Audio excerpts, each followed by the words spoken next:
এর আগে আমি যতগুলো ফ্লাওয়ার ভেজ বানিয়েছি সেগুলো ছিল সাইজে খুবই ছোট।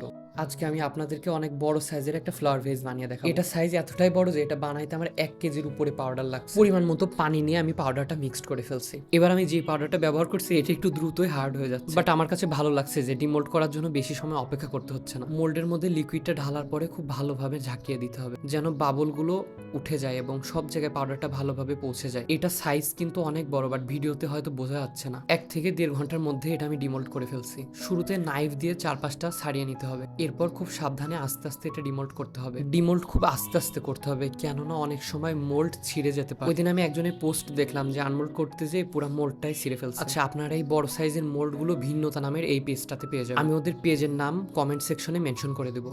আপনারা ওদের পেজটা ভিজিট করলে সুন্দর সুন্দর প্রোডাক্ট বানানোর বিভিন্ন সাইজের মোল্ড পাবেন। অ্যান্ড আলহামদুলিল্লাহ ফাইনালি আমি খুব সুন্দরভাবে এটা বানিয়ে ফেলছি। এই ভেজটার মধ্যে ফুলগুলো রাখার পর এত ভালো লাগতেছিল। একটা ট্রের মধ্যে যদি আপনারা এভাবে সুন্দরভাবে রাখেন তাহলে দেখতে অনেক ভালো। আমার ভিডিওটা কেমন লেগেছে অবশ্যই কমেন্ট করে জানাবেন।